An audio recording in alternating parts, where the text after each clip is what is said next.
Once upon a time, there was a little boy called Howard who loved writing stories. Oh, this is brilliant. Young Howard wrote many stories and scripts. Mr. Quackers was on his magic toilet. But then one day he grew up and discovered alcohol and laziness. So he put his writing in the attic and forgot about it. 20 years later, Howard found his old stories and persuaded his lifelong friend Rufus to read them. Join Rufus and Howard as they embark on a mission to read everything he wrote from the age of 5 until now in The Worst Writer in the World. Little Howard dreamed of being a writer, and so he sat and wrote every night.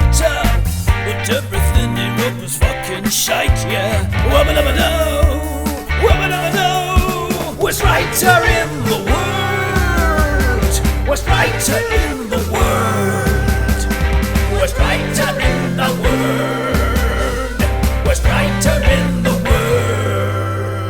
world. He's a stupid, suck-ass, rubbish writer.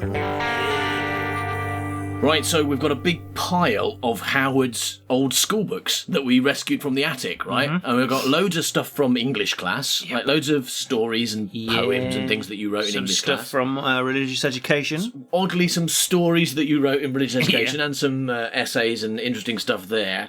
And also a bunch of stuff you just wrote because you didn't have a life, or whatever, right? Yeah, no, writing was my life. Oh, because writing was writing was your life. Yeah. And I'd actually quite like to start with one of them. Right, we've got a lot of stories to come. Right, that's going to be the main thing. But this one I think is a good one to start with because maybe we're going to get to know you a bit. Because what I have found pretty exciting, right, is the secret diary of Howard Long, aged 11. I think that... Did you read this? No, I didn't read it. No, I didn't. I saw Wow. the title and I thought, I beat Sue Townsend then, didn't I? Because Adrian Mole was 13, so that means that she owes me money. Yeah, but you definitely did copy that from Sue Townsend. No. But it says 11 and a half. Yeah. And Adrian Mole was 13 and 3/4. Yeah. So but he's older that than you. means that exactly, he's older than me. So he did it first, is what I'm saying. That's how time works. Is You it? see. Yeah, not everyone is the same age. No, I did it when I was younger. Yeah. Hello and welcome to this boring diary. Short briefing. In this diary is loads of crap because it's all about me. Da-da! Yeah. Sunday the 23rd of August. Sat up in bed reading the last pages of The Secret Diary of Adrian Mole, aged 13 and 3/4. Shit, well, I guess that kind of like puts the dampener on my theories anyway. Well done though. I mean, you obviously planned this ahead. You thought when I'm in my 30s, I'm totally going to think I was the first. I better make the first line about the fact that I wasn't. I wonder if you're in this. Probably saying maybe. some really rude or sexy things about you. Yeah, I hate Rufus. Rufus came over today. I liked him. Yeah, but he said I wasn't allowed to like him like that. Finished it. It is Brill. Oh. Started reading The Growing Pains of Adrian Mole. It is Brill 2. Oh. That's the end of that section. Monday the 24th, next day. Read some more. This is a diary about reading the diary of Adrian Mole. Yeah. You just liked it so much, you're like, I want to do this. Yeah, it should be called the diary of. Yeah. Growing mole. Of a growing mole, yeah.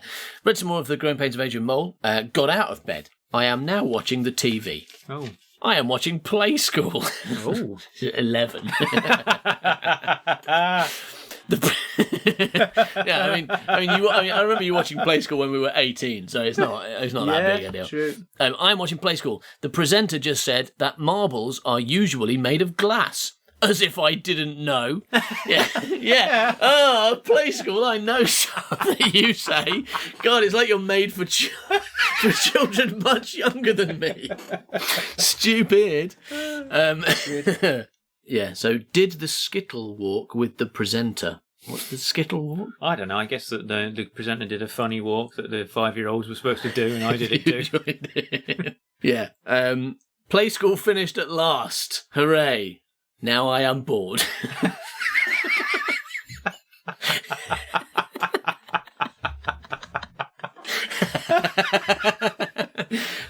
Conflicted I am. Yeah, I mean, great literature, needs conflict, and there you have some. Showing such a detailed character, I think that does, doesn't it? Monday, went school, had terrible- science, came home, watched telly, bed.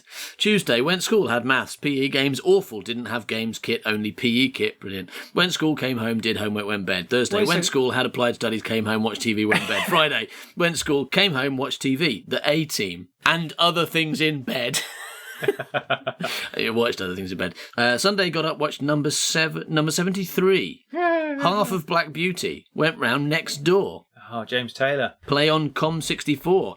Went shop, came round here, played on Atari, had dinner, played on Atari again with next door neighbour. P.S. Next door neighbour is called James Taylor. He went home, watched telly, TV, so on. Played on Atari, watched telly, had tea. Watched more telly, wrote in diary. Friday, Saturday, Sunday. Say that. Went bed, Just now say in bed, it's just- got out of bed, stuck stickers on pin, bored, got back in bed. P.S. Today I got a cold. Oh, God, I'm such a boring child. Monday, got up, went school, came home, went bed. I knew you were wrong to be excited about me finding my secret diary. Yeah. I mean, even if anything exciting did happen, it wouldn't expand on the subject. It'd be like, Dog exploded. Yeah, Nazis invaded today, went bed. Yeah. Watched 80. As if, like, what's the socks? I was going to say Anne Boleyn, but not her. That little girl in the attic. Anne Frank, yeah. Imagine if her diary when had Anne been Boleyn like was that. hiding from the Nazis when she was married to Henry VIII. Yeah, which, it wouldn't have been that interesting, would it, if she went like, hid in attic today, went bed, got up, ate a sandwich, went bed. I doubt it would be considered the classic that Yeah. it is if she hadn't gone into detail. Got up, went to school, maths test, came home. Nazis, bed. You've crossed something out here, Friday. Got up, went to school, died. Ha! How did I write that I died? Poo off. And you've crossed that out and written, got up, went to school. English, stupid, didn't have cotton. Science, pretty boring. Came home, played with Rufus, went bed. Hey! That's it though, played with. We were 11. Did we play at 11?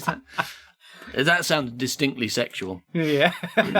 Just get you out of the cupboard, play with you, put you back. Yeah.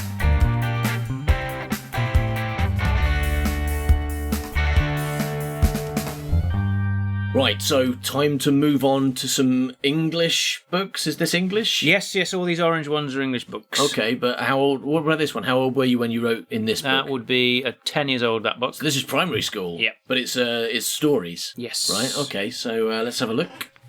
There's a letter for you, called his mother. I've put it on the table. Harvey rushed downstairs and tore it open, and found to his delight that it was an invitation to Doctor Who's TARDIS. I noticed there was a Doctor Who thing there. So It's not just that it's an invitation to his TARDIS, but it's an invitation to Doctor Who's Yeah. TARDIS. Dear Harvey, please come to my TARDIS. Midnight, The Wise Place, from Doctor Who. I should probably point out here that the Wise Place was the chip shop in Colville. So, at dead of midnight, Harvey set off for the Wise Place. When he got there, he heard a strange noise. Then, out of nowhere, the TARDIS appeared. Suddenly, the door of the TARDIS swung open, and out came a Dalek. What?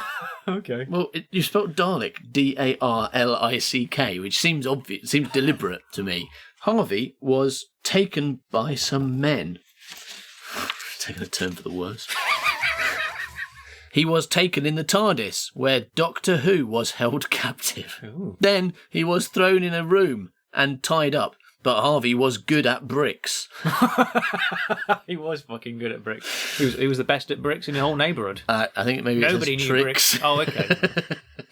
It really looks like bricks, though. Harvey was good at bricks, so he clicked his fingers, and the rope fell off his hands. Oh, it's like Gret Binchleaf in Gret Binchleaf and Adventure People Turn into Books. I have to say, I watched Harry Potter. It was on TV the other day. Yeah. And, Which one? I think it was the last one. Right. And at one point, I swear, Harry pointed his wand at a snake and went, "Freedom." He fucking definitely went, "Freedom."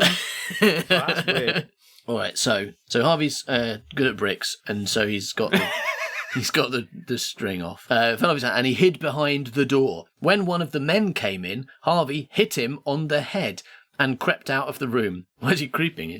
I don't know. Because he didn't knock the guy out. He just hit him on the head. Yeah, The guy standing there going, what was that? Yeah. He untied the Doctor and went out of the TARDIS. The Doctor and Harvey collected up some items. Looking for bits. Yeah. Some item. Then the Doctor put them together with nails. Doesn't say with nails, does it? Exactly what it says. Then the Doctor put them together with nails. When it was finished, it looked like a great magnet. Oh. The Doctor switched it on, and all the Daleks came flying out. He's used a magnet to defeat the Daleks. Why did he never think of that in the real show? I have got a big, big magnet. Really? Stole it, yeah. Oh no, but like a big cartoon magnet with like a red one. With that would be good. Yeah. So the Doctor jumped out of the machine. What's he doing? Is in the machine? What is in the magnet? Oh. Lit a match and threw it at the machine, and it blew up. Oh. Right. So apparently, at some point, he coated it in petrol and and then there was a great sizzling, and the odd men shrizzled up into waters. Yeah, shrizzled up into waters. Okay. Yeah, they shrizzled up into waters. Yeah. Then the odd men. And the old man shrizzled up in the waters. Yeah. Oh, thanks for coming and explaining, Mike. It's a lot clearer. Glad to be of help. Yeah. There was a flash, and Harvey was in his room at home. I think that may be the end. Oh, then it's ambiguous ending because maybe it was all a dream, or maybe the magic flash made him zap back home. Perry said, "Let's have an Easter party. I've got some Easter oil," said Bertie. Yeah, and I've got some Easter nuts and bolts, said Thomas. So they went to the station and brought back anal clarets.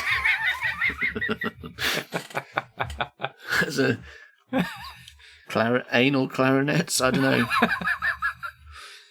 It's supposed to be the Thomas the Tank Engine story, and then Percy brought back some anal clarinets.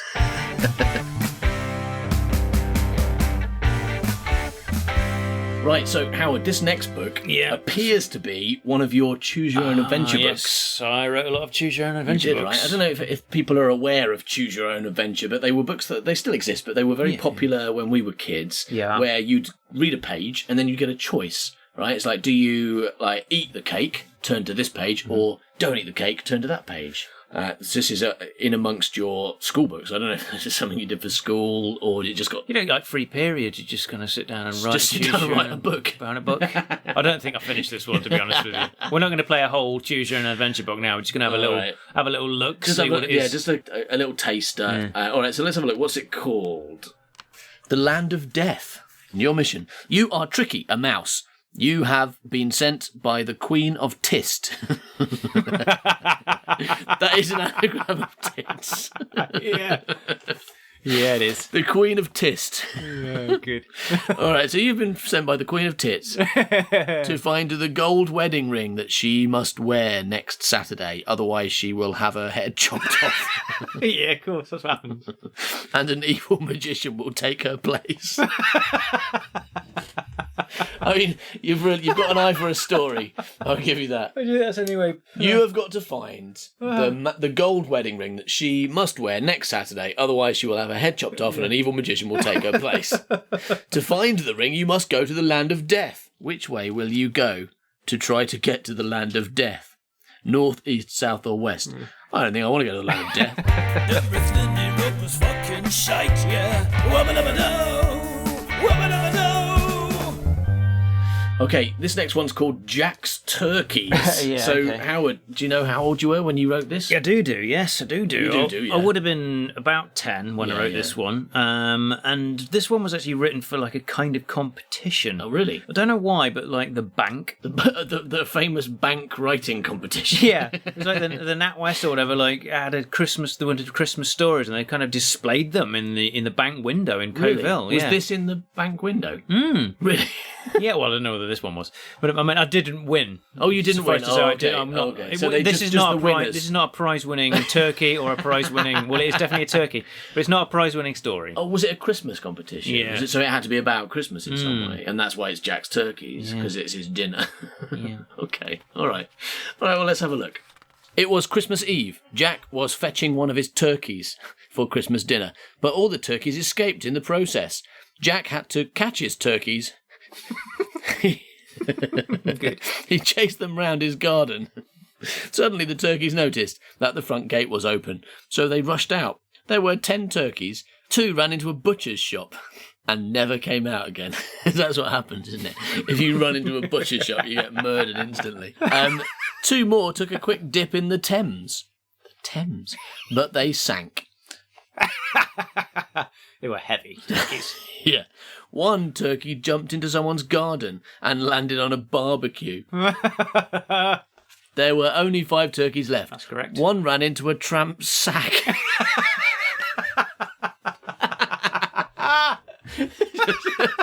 Basically a tramp just standing there holding an open sack. Oh, there's a turkey running into my sack. Good. And the tramp ran off. Oh, yeah. He was happy. He was a happy tramp there, wasn't he? Well, he'd been standing there for 3 years holding his sack open just on the off chance that a turkey would run in. Turkey sack open. No turkeys in my turkey sack. 2 slipped in the snow. What? Well, it's Christmas, isn't it? Yeah. 2 slipped in the snow and slided into a poultry house. Poultry house. Yeah. Well, moved in with Mr. and Mrs. Chicken. And they were never seen again. Poultry house, because you just couldn't think of enough things, could you? You're like another type of butcher. Yeah. A poultry house. Yes. That's why 2 keep going in places rather than 1. Then 1 saw a car and got inside. The car drove off. The last turkey saw an open gate and ran through. Jack followed and closed the gate. The turkey had ran into Jack's garden. Jack caught the turkey, but felt great pity on it. Suddenly I feel great pity on you. So he didn't have turkey for Christmas dinner. Instead he had, yes, you've guessed it, he had boar's head. Did you guess that? No, I didn't. If I'd had to make a list of the things I guessed, I would have been pretty far down the list. So Jack and his turkey lived happily ever after the end. Hooray! That's a happy ending. Right, okay, so how old were you when you wrote this one? I'm going to say 12. You're going to say 12, is Yeah. it? Castle Rock, middle school, yeah? Castle Rock, yeah. Verres was a spy in the Zidonian army, but he had never had any luck in seeing or hearing about any attacks on his people, even though there had been many. Okay. One night... Can I mention that I don't know whether you've noticed, but this is actually religious education class, so it's important to draw a distinction between this story and anything else. All the rest of it's generally English. One night, Verres was lying in bed when a bright light appeared and spoke to him. It said, "I am your god, Vlad Shing. I have come to give you the powers of reading anyone's mind, no matter how far away they are." Hey!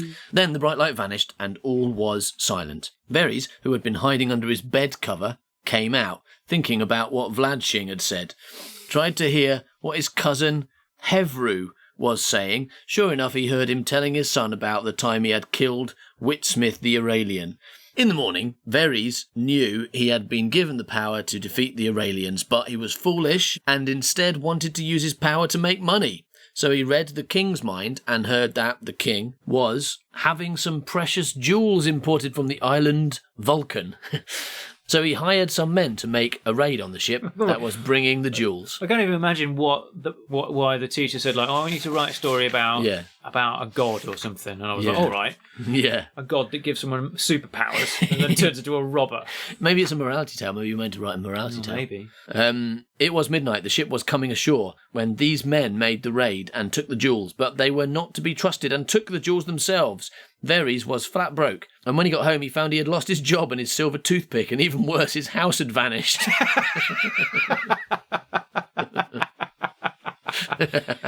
I mean, those things would have been in his house, right? Yeah. Where's my silver toothpick? Where's my house? Yeah, he lost his job and his toothpick were in his house. Yeah, his job. Yeah. This was Vlad Shing's work, because he had used his power wrongly. Verres prayed to Vlad Shing to give him one more chance, but Vlad Shing said only if he defeated the Saharig. The Saharig was a wild boar, 300 feet high. That's pretty fucking big. Yeah, I mean, that's like 100 metres tall. That's amazing. It roamed in the Saar jungle. That's where it got its name from. Verys set off. Vladshing had armed him with a sword of strength. Oh. As he walked in the jungle, he heard the Saharig, and a few seconds later he saw it. 300 feet high was certainly wrong. It was about 30 feet high. The Saharig jumped at Verys, but he dodged the Saharig and thrust his sword at it and wounded it. It jumped at Verys again. This time, Verys stood there and put his sword in the air. Jumping pig, right? It's like we need to know what is going on here. Yeah. He's fighting a massive jumping pig. Yes, that is exactly what's happening, yeah. But not as massive as he thought it was going to be. No. This time, Verys stood there and put his sword in the air. The Saharig landed on the sword, and Verys ran out from under it before it squashed him. He had defeated it. Verys set off back home, where his house had returned. Oh. His job and his silver toothpick. Hey. It does. That's a weird sentence. It says Verys set off back home, where his house had returned, his job, and his silver toothpick. So it sounds like his house had given his job back. Sorry about stealing your toothpick. Here it is. Yeah. How happy he was.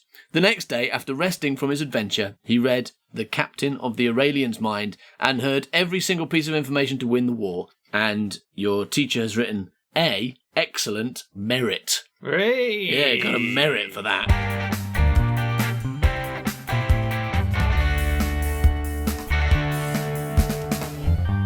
Right, so I'm sure many people remember when you're at primary school, you have to write what I did on my holidays. Yeah, you got to write what Rufus did on his holidays. Yeah, which is difficult really for most weird people. thing that right? I did. Because most people would never even met me, you, you know. But Howard was lucky because he had. I had. That's not what I read, and you know it's sorry. not. No, you write about what you did on your holidays, right? Yeah, you and do. this is one of Howard's great versions. Mm-hmm. What Howard did on Howard's holiday. Aged 8. Okay. It was Friday.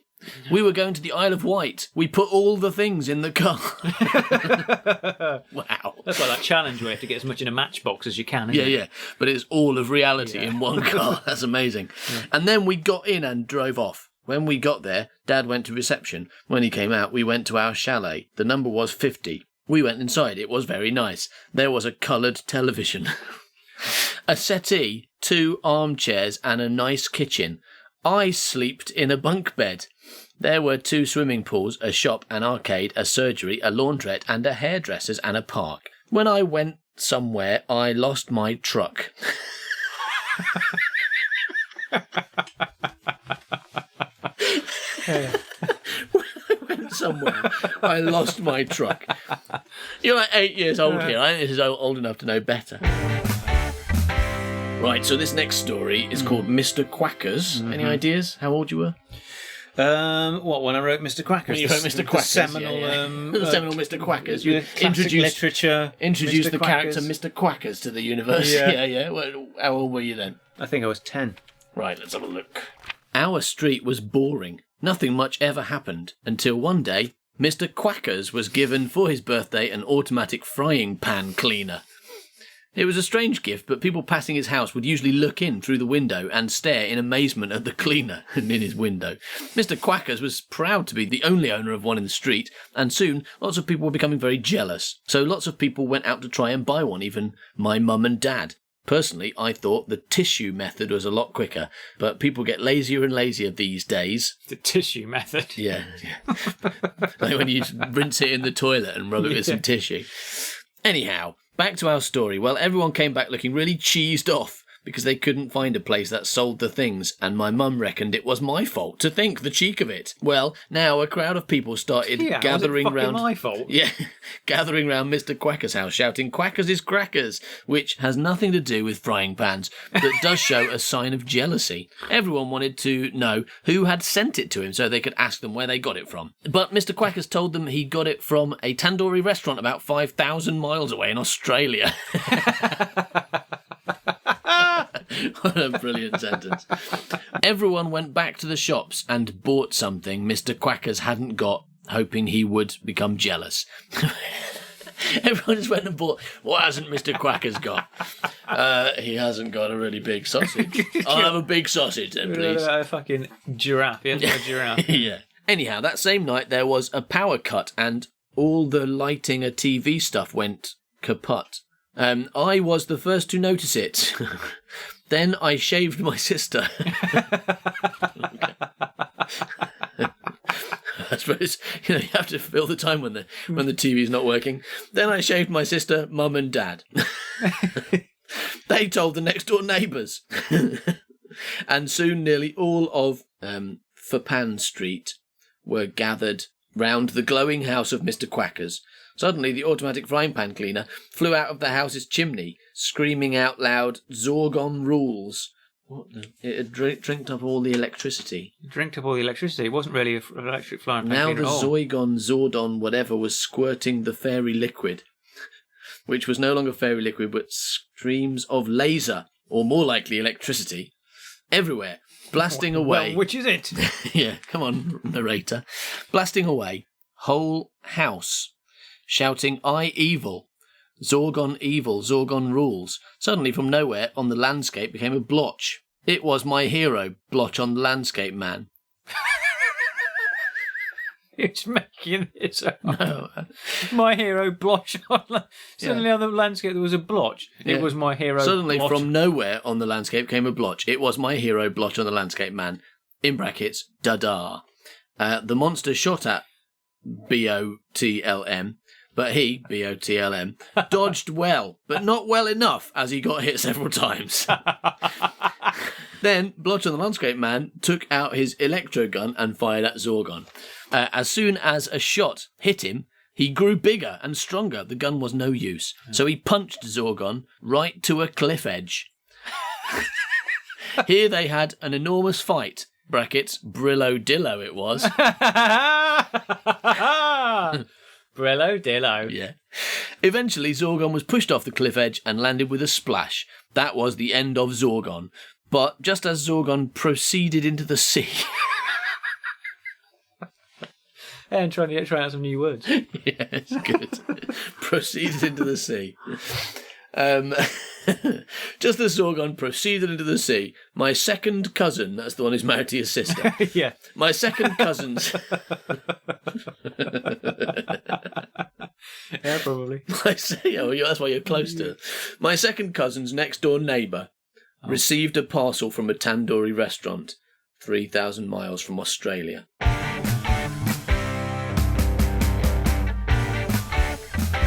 Alright, so this next one is not a story. This is from your religious education book, and as far as I can tell, this appears to be an essay on equal rights. Oh, yeah. Because this will show whether I agree with equal rights. Equal rights has been an issue for many years now.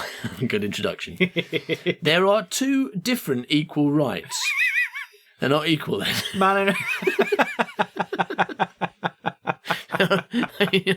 That's a wonderful sentence, right? There are two different equal rights. Yeah, that's good. What? And it says that of men and women. Yeah. Oh, I understand. Okay. Yeah, I know that what of you men and women and that of white and black people. Yeah. So you have two different areas to talk about Yeah. equal rights in. Not there are two different equal rights. Sexist men all over the world who do the same job as women get paid more. Wow. This is completely wrong and very sexist. It shows that men are superior to women. I don't think you meant that. I think you meant right, like it suggests that rather. Yes. It proves. This proves that men are superior to Yeah, I women, think that's what I meant. which is very wrong. Yes. Women should be paid the same amount of money as men. What is also often found are women lying on the front of car bonnets. In magazines. Okay, what the fuck's going on here? When I walk down the street, there's always women just lying on car bonnets. Women should be less lazy and they should get in the car and drive to the shops. Yeah, what is also often found. What is also often found are women lying on car bonnets. women lying on the front of car bonnets in magazines. This is trying to sell the car. But is a woman strewn across the front of the car really necessary? No! Big capital letters underlined. No. After all, it's not a woman that is being bought. The car is all that counts. Racism. Okay, now racism is going to be dealt with quite a lot quicker, I think. A lot less about racism. Because some people are black, white people treat them badly. I think you've nailed racism now. You really described the struggle there. That's beautiful. That's right. Because some people are black, white people treat them badly. And a lot of black people find it hard to get proper jobs. Okay, yeah. Those are fictitious jobs that they have. I believe this is very wrong. The colour of someone's skin or voice... the colour of someone's voice does not matter. A lot of black people are mugged by white or picked on. Weird place, Colville, in the 80s, wasn't it? So a lot of black people are mugged by white or picked on. Yeah. People who do this are very sick, and I'm sure they would not enjoy the same treatment. Sexism and racism are stupid. I think anybody found being racist or sexist should go to jail for a while. And maybe even have their brains tested. Yeah. Like, what? What's 3 + 4? 6. You're a racist.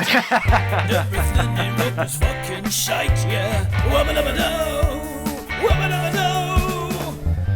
All right, so we've got a lot of Howard's work, haven't we? I mean, we've got a massive pile of Howard's work. Me, on the other hand, I mean, I don't think I wrote much as a kid, and what I did seems to have been thrown away, largely thrown away. There's very few of my school books in the attic, but we did find one. We did. One little book of stories by me as a 6-year-old, we reckon about 6 or 7 maybe. Yeah. So just as a special treat, just this once, usually this show's going to be all about Howard, but just this once, let's hear a story by me, shall we, Howard? Yeah. What you got? It's called The Snowman. Tom looked out of the window. "Toby," he shouted, "come here quick, Toby." "Toby," he shouted, "come here quick, Toby," came into the room. "Come here quick, Toby." Toby came into the room. Toby came into the room. "I know," he said. "I know what?" "What?" "Oh, look, Toby," he shouted, "come here quick, Toby," came into the room. "I know," he said. "It snowed." Is that what it says? Yeah. Excellent. "Yes, but look how deep the snow is," said Tom. "We could make 1,000,000 snowmen." "Go down a bit on the numbers," Tom said. Yeah, "Toby." That is a bit ambitious, 1,000,000 snowmen. "Say 10. It's a fair compromise. Yeah, if only like negotiations were like that. This house is £1,000,000. Will you take 10? Yes, I will take 10. Brilliant. Yeah, £10. Brilliant. Right, let's go. They went into the garden and started to build a snowman. By dinner time, 5 were made. By tea time, 10 were made. And by 6:00 p.m, 15 were made. The next day, a man came to their door and told them that they had won a snowman competition. That's it. And what was it? Who's built the most snowmen competition? Because everyone else stops after 1. Because why wouldn't you? Like, why would you need to build a second snowman? Yeah. But you guys, you weirdos, you built 15, so you win. They came second because someone down the road had done 1,000,000.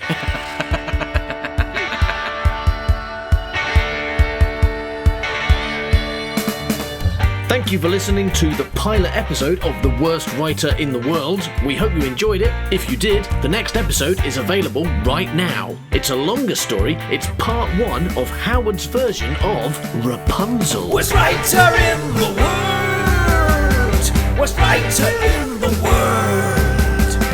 Worst writer in the world.